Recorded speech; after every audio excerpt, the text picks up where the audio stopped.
Tive a felicidade de trabalhar com um dos fundadores da neurociência brasileira, o professor César Timoiaria, e logo que eu entrei na Faculdade de Medicina, eu tinha a noção clara que o cérebro era o verdadeiro criador de tudo que existe em relação ao ser humano. Então, eu achei que se eu queria ser um cientista, eu gostaria de realmente poder estudar aquilo que criou tudo que representa a condição humana. Basicamente, é uma tecnologia que foi desenvolvida no meu laboratório no final dos anos 90 para estudar como os circuitos cerebrais operam. Como o nome mesmo diz, ela é uma ligação direta entre o cérebro de animais ou seres humanos e artefatos robóticos, virtuais, eletrônicos.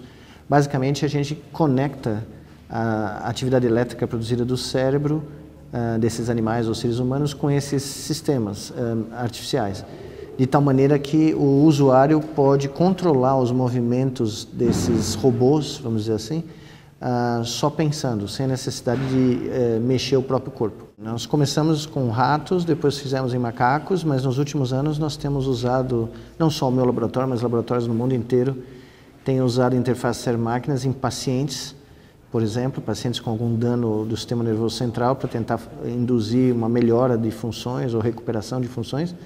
E mais recentemente com pacientes sem nenhum tipo, com pessoas saudáveis, sem nenhum tipo de lesão, para permitir que essas pessoas controlem o funcionamento de sistemas computacionais ou ferramentas à distância, por exemplo, com um método não invasivo, ou seja, você lê a atividade cerebral e essa pessoa pode ou jogar um videogame ou controlar um robô que está, vamos dizer, do outro lado da Terra, simplesmente por pensar, porque a interface cérebro-máquina permite que a gente transmita esse pensamento, essa atividade elétrica, em comandos digitais que controlam esses sistemas. A SDAP, ela surgiu do meu desejo quando eu comecei a voltar ao Brasil em 2003, de criar uma infraestrutura científica no Brasil que pudesse trazer a neurociência de ponta para ser feita aqui no nosso país, mas também que tivesse uma missão social, ou seja, que a ciência pudesse se transformar num agente de transformação social de uma comunidade. Para isso, a SDAP foi a criadora do Instituto Internacional de Neurociências Edmond e Lili Safra, no Rio Grande do Norte, na periferia de Natal, onde nós criamos um campus chamado Campus do Cérebro, onde nós temos não só área de pesquisa em neurociência, mas também escolas para crianças da região, escolas de educação científica, e uma clínica materno-infantil, onde a gente faz o pré-natal de 12 mil mulheres da região por ano, que são as mães dos nossos futuros alunos.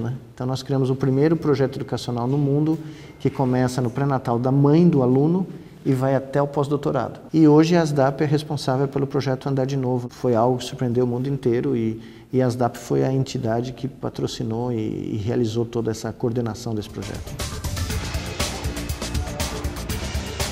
Eu, conversando com meus amigos ao redor do mundo, nós tivemos a ideia de criar um consórcio internacional sem fins lucrativos que pudesse fazer com que um paciente paraplégico severo pudesse ser responsável pelo chute de abertura da Copa do Mundo. E aí que surgiu a ideia de criar o primeiro exoesqueleto robótico de corpo inteiro que é controlado pela mente e que permitisse a esse paciente imaginar o chute na cabeça dele primeiro e comandar só com o pensamento esse exo para que ele pudesse chutar a bola e demonstrar para o mundo inteiro que essa porta foi aberta, E foi aberta no Brasil, acima de tudo, Foi algo feito aqui, num país que nunca foi associado com a ciência de ponta e que foi um brasileiro, um jovem brasileiro paralisado por quase 10 anos, que foi responsável por um ato de emancipação que serviu de exemplo para centenas de milhões de pessoas no mundo que vivem com algum tipo de desabilidade neurológica. O uso interativo crônico faz com que o cérebro entre num processo de autorrecuperação, de plasticidade, que a gente chama, e nós notamos em todos os pacientes que usaram o nosso protocolo uma melhora do quadro clínico motor, sensorial e até visceral. Coisas que na literatura em lesão medular ninguém tinha documentado ainda. Esse processo teve duração de 30 anos, porque desde que eu me formei e comecei a cogitar de estudar circuitos neurais, tudo isso que se passou contribuiu para que essa ideia pudesse ser formulada em 2009. Mas Só o trâmite burocrático aqui no Brasil levou 2 anos e meio. Quando nós tivemos a decisão que podia ser feito, faltavam 18 meses para a Copa do Mundo. Nós não tínhamos paciente, não tínhamos exoesqueleto, não tínhamos laboratório, não tínhamos nada, né? Mais de 100 pessoas de 25 países participaram de um esforço hercúleo que permitiu que a gente criasse o primeiro laboratório de neuroreabilitação robótica do Brasil, que hoje é um dos mais modernos do mundo, em São Paulo. Recrutamos 8 pacientes, construímos esse exoesqueleto do nada, uma colaboração europeia, americana, brasileira, e é como criar um carro de Fórmula 1 do nada, né?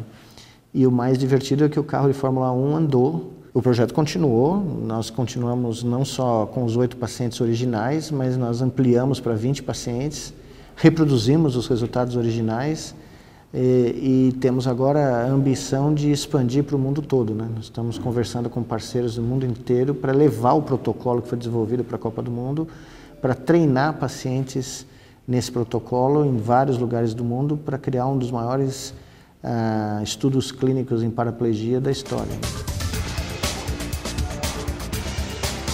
Hoje os Estados Unidos vivem a maior crise de financiamento científico da sua história. Eu estou há 30 anos nos Estados Unidos, nunca vi nada igual. A conjuntura do novo governo americano é dramático o efeito.